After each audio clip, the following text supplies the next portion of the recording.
Okay, so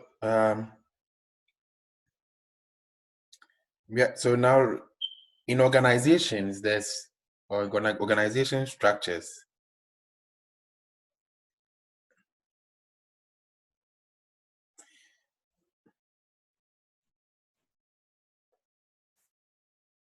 In organization structures, there are two concepts that are very, very important.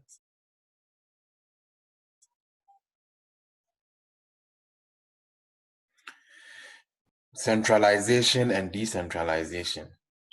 Two very, very important structures. Two very, very important structures. Centralization and decentralization. Centralization and decentralization. These are two very, very important concepts. So in a centralized organization, senior management retains most of the authority, or sometimes even all, of the authority in the organization. The reason why I'm talking about this and the organizational structures because it influences the way the organization is set up. So, for example, if you set up your organization, if you set up an organization as more project-based, it means that you are leaning a lot more towards decentralization. So in a centralized organization, senior management retain most of the authority. In a decentralized organization, however, the authority is delegated, to people at lower levels, functional managers, etc. And both of these these two concepts have the advantages and disadvantages. So an advantage of centralization is that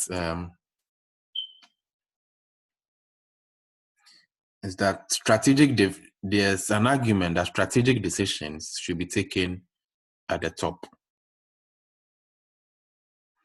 Very, very key strategic decisions should be taken at the top. It shouldn't be delegated.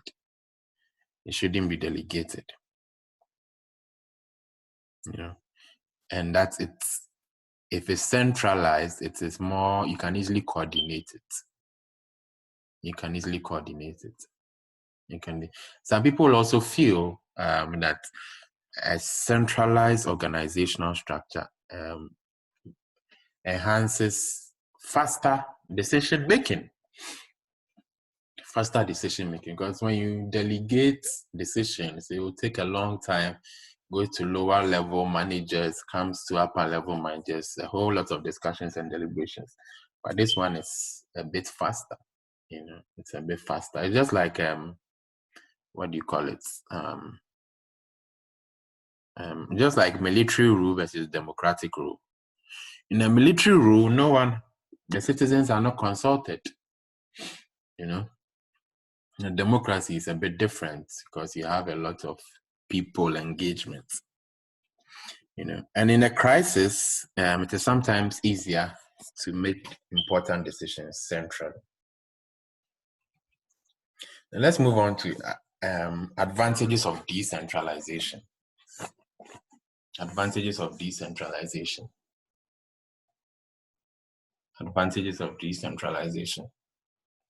So what are the advantages of decentralization? I call it the devolution of authority. What does it mean? It means that authority is delegated. What are the advantages? In organizations, in many times, the local managers have a lot more knowledge than senior managers when it comes to operational stuff. So involving them in an organization is prudence, or it's prudent, basically. It's prudent. So you need to constantly involve them. Very, very important, because they have knowledge about it, about what goes on.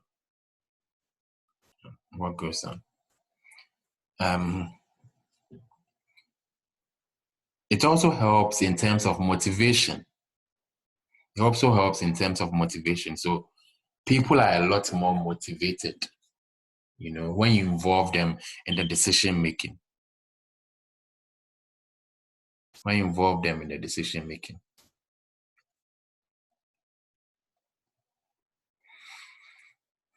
And sometimes that environment creates a culture of openness and creates a culture of transparency and people wanting to share. You remember we talked about Grainer's growth model. So Grainer's growth model validates decentralization, and it's basically saying that, as organizations get larger, an entity might go through periods of centralization, then decentralization, and then coordination between local management and the head office. Can you please mute your microphones?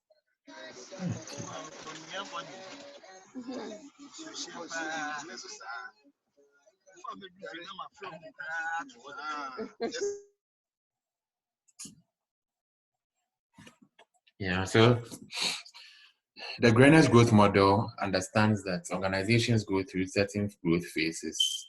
They start with centralization, then they begin to devolve authority, and then there's a lot more interaction between local management and the head office. Now let's talk about outsourcing. Let's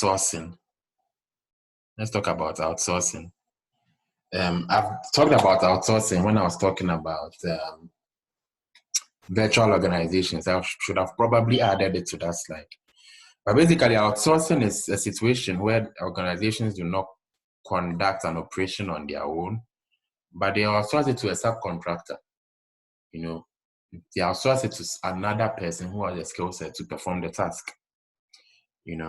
Basically, organizations will outsource what we call non-core activities. There are certain activities that the organization does not want to spend time on, and so they delegate it to an external party or an external entity. One typical thing you see a lot that's been delegated is payroll. And so to an extent, IT as well. Not always, to an extent. So payroll like this, that's why India, for example, a lot of companies delegate their staff to India. They delegate a lot of their staff to India. So payroll like this will be totally done by some different company. So what are the reasons? The first reason I gave you was that organizations want to focus. They want to focus on core activities and do not want to spend precious hours on non-core activities.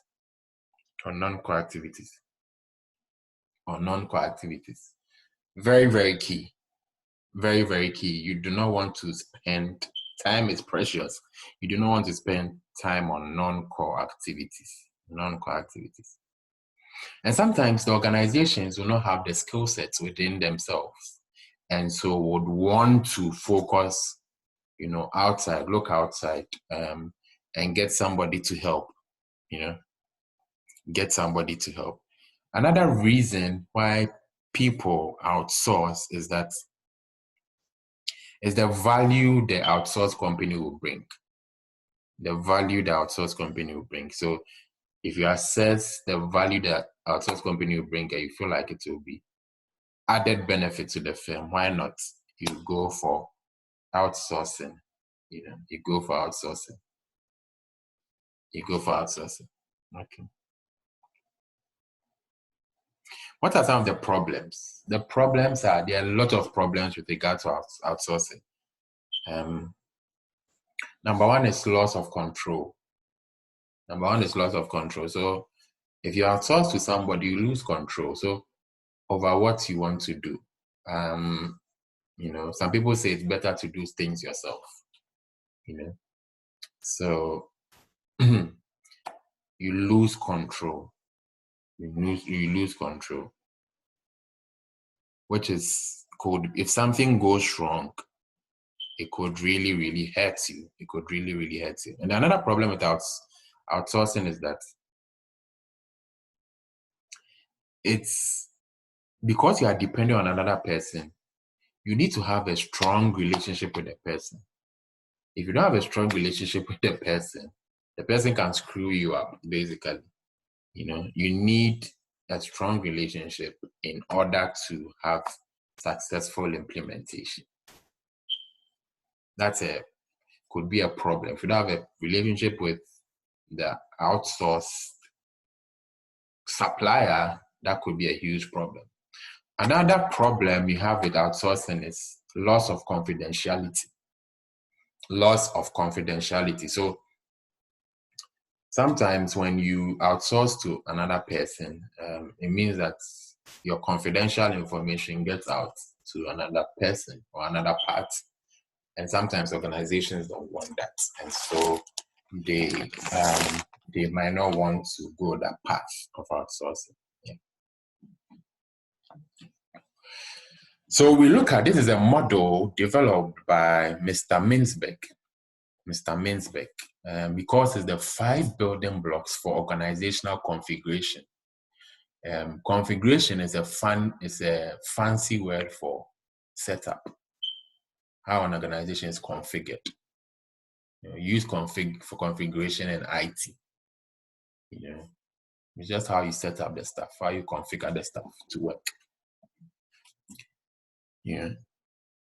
So Minsberg is saying that an organization structure is simply existing to coordinate activities of different individuals, different processes, in order to implement plans into actions or convert plans into actions.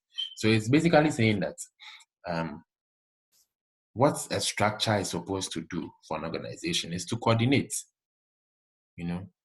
make sure the processes in the organizations are coordinating, so that at the end of the day, you can achieve your objectives. So just think about a football team. A football team has a structure. In football vocabulary, we call it formation. So it's just how the players coordinate in order to score goals. So that Minsberg philosophy of organizational configuration, organizational structure. So he says, number one, there's a strategic apex. There's a strategic apex. And he calls this the top management. Then he says there's an operating core. The operating core represents the basic work of the organization, the core work of the organization. So if it's Deloitte, it's professional services, from audit to consulting. If it's Coca-Cola, it's drinks. They also have the middle line. The middle line are basically the managers, and they interface the strategic apex and the operating core, So that's where they sit. When I say interface, it means they sit between those two facets of Minsberg model. They have the middle line. They also have the support staff. These provide support to the operating core. These are people like administrative staff, cleaning, repairs and maintenance. Basically people support. Then you also have technostructure. So what is technostructure? These are staff without direct line management responsibilities, but they seek to standardize the way the organization works. This is the way I'll explain it. I'll explain that these are people who produce the manuals for the procedures and systems of the organization to ensure that basically it works. They produce the procedures. So that's the Minsberg 5 building blocks model. 5 building blocks model. Very, very important. 5 building blocks model. Then Minsberg was also generous enough to give us 6 organizational configurations he has observed. When he observes organizations, he sees these kind of configurations.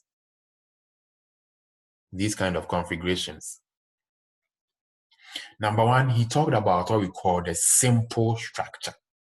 The simple structure. So the simple structure. Is usually found in entrepreneurial companies. In a simple, in companies set up by entrepreneurs, startups, what we call startups, what you see is that there's no middle line. There's no middle line. I don't know if you've worked in an entrepreneurial company before, but I think I've worked in one similar to that, which was a local investment bank. There's really no middle line. Sometimes there is, but you can see a direct connection between the strategic apex and the operating core. Remember, there's supposed to be a middle line between the strategic apex and the operating core. But in an entrepreneurial company or in a simple structure, the middle line is taken away. And there's also little or no support staff or technostructure.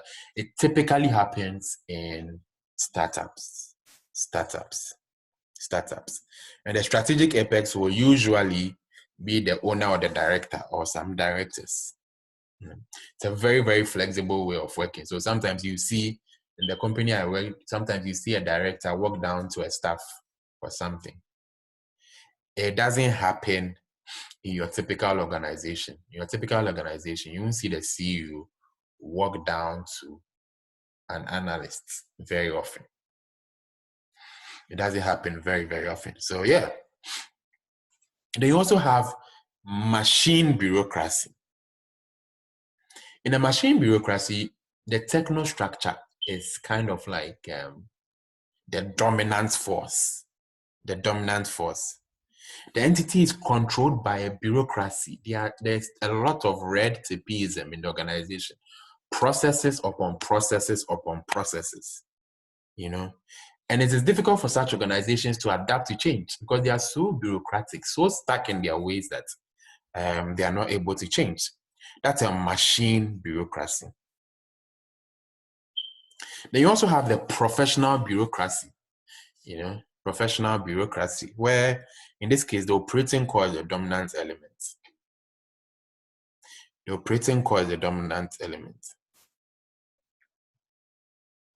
So a typical example would be an investment bank, In an investment bank, you can have a professional bureaucracy. Or even in the hospital, in these professional firms, the doctors, accountants, lawyers, you can have a professional bureaucracy. Because everyone is skilled in their own area. So you need to go from one level to another. Then you have the divisionalized form of organization. In this form, the middle line is dominant.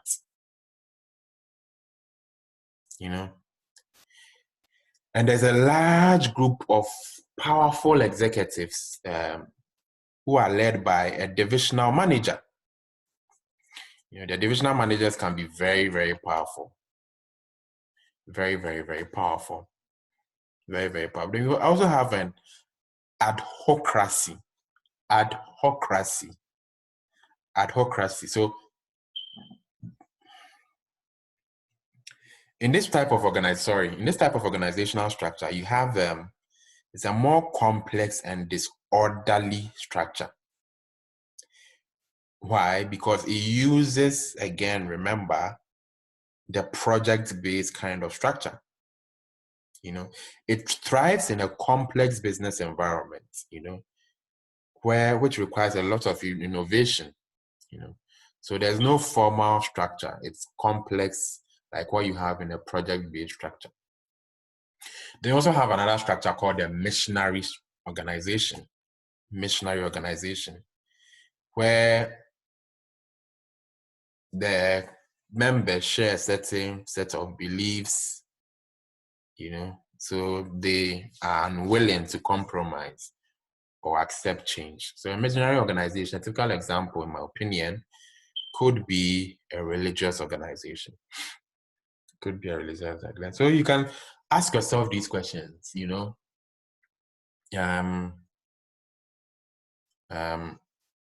what kind of organization are you in?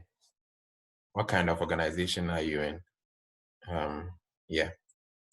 Would somebody like to come off mute and say what organization they think they're in?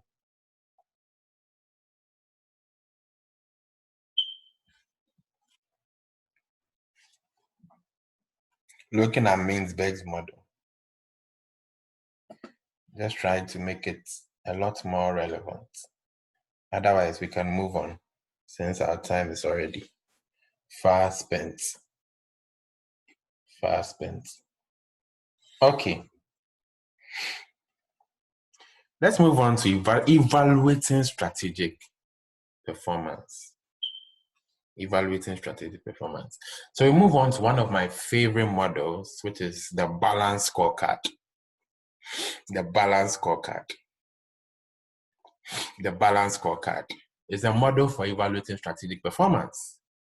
So what's the balance scorecard? The balance scorecard is basically a model that is coming from the assumption that it is myopic to assess an organization only based on financial factors. So it's short-sighted to say that an organization only achieved a profit of 1 Ghana cedi, and so they are not a good organization. Balance scorecard is saying that is myopic and that is not long-termist in its approach. That's a short-term way of thinking. So what does the balance scorecard propose? The balance scorecard proposes a more holistic, comprehensive way of assessing performance or strategic performance. It looks at things holistically, not only from the financial side, but from the internal processes side, from the learning angle, from the employee angle, etc. So it's basically gives the organization a more balanced view of analyzing strategic or evaluating strategic performance. And you should also understand that these arms or perspectives or factors that the balance scorecard is taking into consideration, affect one another. They are not independent of each other. They depend on each other and they influence one another. Very, very key. Very, very key. This is what you need to understand. Very, very key. Very, very key. Then you have, so these are the 4 perspectives. 4 perspectives. So you see at the bottom, we have financial perspective, which is what a lot of people think about, And I feel like the balance scorecard, apart from the fact that it's used to analyze organizations, you can also use it to, analyze or evaluate your own performance, and know that it's not only money that you can use to analyze your performance. So for example, number 1 is the customer perspective. So from the customer point of things, you will need to understand what the customer values the most, and focus on that. Focus on satisfying the customer. The saying goes, the customer is king, So you begin to develop targets around customer satisfaction, around this perspective. Then number 2, you have the internal perspective or the internal process perspective. So in this case, you look at key operational performance issues and try to maintain excellence in those areas. So you are looking at internal processes. When we say internal process, you are looking basically at your operations, because it's your operations that influence your deliverables or delivery of your product or service. Then you have the innovation and learning experience. This is basically retooling and reskilling your workforce. A focus on employees is here, making them learn, so we see a connection to the learning organization and making them learn so that they can develop new products, make use of new technology, and help the organization achieve a competitive advantage. Then you have your famous financial perspective, where you're looking at the financial measures like share price growth, profitability, cash flow, etc. So that's the 4 perspectives of the 4 months in the balance scorecard. This is a very, very key and a typical question around the balance scorecard. I like to throw the practical side. Could be like maybe an organization focusing on the financial perspective alone, focusing on the financial perspective alone. And anytime they go for meetings, all they are talking about is the finances. So you could introduce these perspectives using the balance scorecard as a model to answer your question. Then you move on to basically the outcomes you should be looking at for each of these perspectives. What are the outcomes that you should be looking at? So number 1, for customer perspective, you could be looking at things like market share growth, customer profitability, customer acquisition, customer satisfaction, speed to delivery. When I order something, how long does it take? That's one of the things that Amazon does amazing on. How long does it take for me to order something? Does it take me a million years to order something simple? All these things fall under the customer perspective. They also have the internal perspective. The internal perspective looks at things around, let's say, the number of control failures you've had. It looks at the production cycle. It looks at the effectiveness of operational controls. Those are things around processes. You move on to innovation and learning experience. Innovation. And like I said, it's all centered around, under this perspective, it's all centered around the employee. So you see, the metrics around there is revenue per employee productivity, turnover rates, for example, is very, very key. Time to develop new products, etc. There are a lot of, but you should know employee satisfaction. I forgot to mention that. Employee satisfaction is a key thing under this perspective. Then you also have your normal financial perspective, which will talk about your ROI. I don't need to mention a lot. Your revenue, profitability, revenue growth, for instance, the amount of cash you have. All these are metrics under the financial perspective. Any questions so far? Does anyone have any questions? Okay. If no one has any questions, then we continue. We soldier on. You have another model, which is called the performance pyramid. The performance pyramid.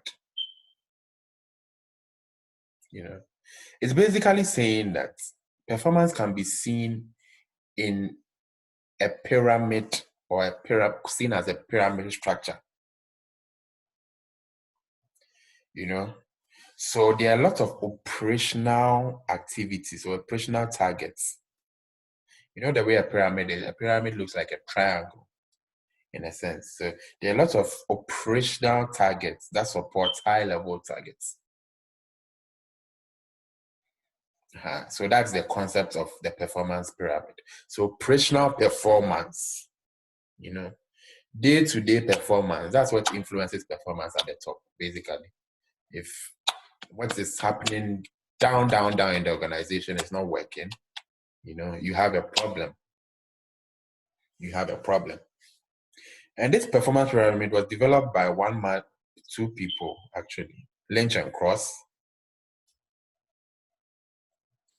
And they said that your normal traditional performance measurement systems are not as effective because they only concentrated on measures such as, return on capital employed and the financial stuff. So they argue that we should be looking at non-financial stuff, just like the balance scorecard. But they propose these things: customer satisfaction, flexibility, and productivity, which is kind of like similar to the balance scorecard, which is kind of like similar to the balance scorecard. So that was their proposal. That's what they brought out. So this is what it looks like, the pyramid. Interesting. This is what it looks like.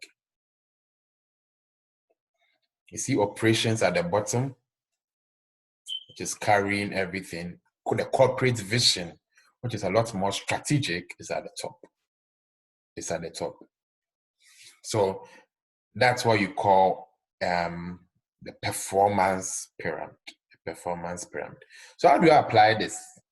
How do you apply this? How do you apply this? First of all, you need to know that objectives and targets are set from the top. And then it trickles down to the operational level. It trickles down to the operational level. Very, very key. Very, very key. Very, very key. Another thing you need to know is that the measures of performance are interrelated. They are interrelated. They are interrelated. Even though they might be even at different levels in the pyramid, they are interrelated. Yeah, so I think we talked about the financial, non-financial side, so I wouldn't go into that a lot. Then we have the Fitzgerald and Moon build blocking model, also used to evaluate strategic performance. It's used to evaluate strategic performance. Very, very key. Very, very key. So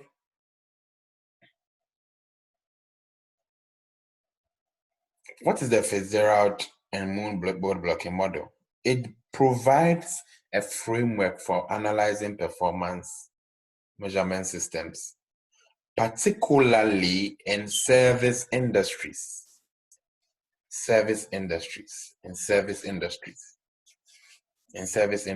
it does that on three building blocks.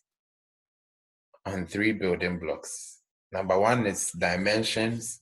Number two is standards. Number three is rewards.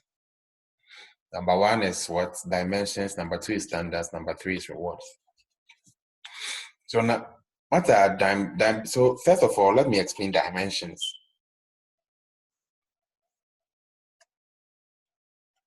So dimensions are the measurable aspects of performance.